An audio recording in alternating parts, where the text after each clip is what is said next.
So, sino ka ba sa akala ko? Kahit ano pang suotin mo, at kahit tadtarin mo pa ng alahas yang katawan, hindi pa rin nagbabago kung sino ka talaga.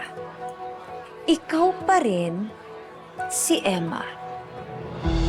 Namangmang, mahina. Ang taong hindi kayang panindigan ang kanyang pamilya. Baka naman nakakalimutan mo. Kayang-kaya kitang ipakaladkad palabas kung gugustuhin ko.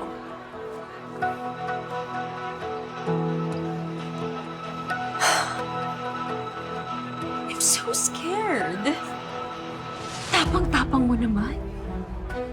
O baka naman, nagiging matapang ka lang dahil may tumutulong sa'yo.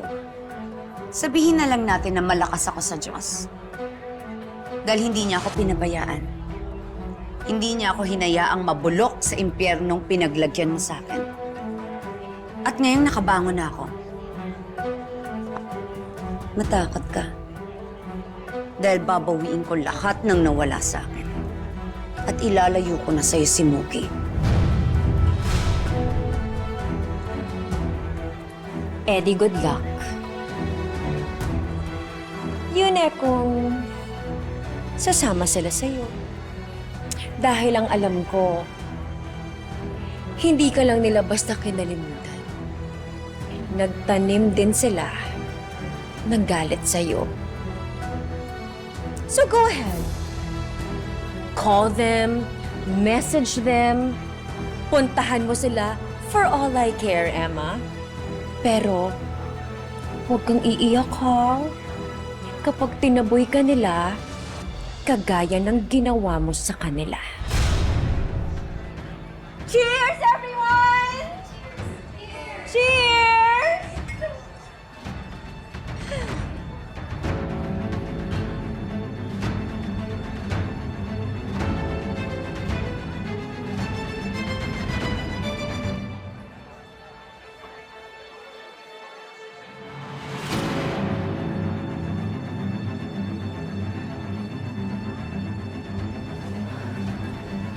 Jade, are you okay?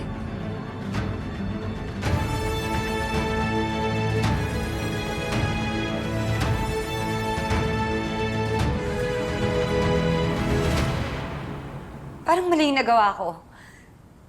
Parang dapat di ko muna sinabi na babawiin ko si Mookie. Paano kung praning si Jade? Paano kung saktan niya si Mookie? Huwag kang matakot. Kung meron man, dapat makinig sa nangyari. Si Jade yun. Dahil naipakita mo sa kanya na hindi ka na ang dating Emma. Kaya niyang apak-apakan.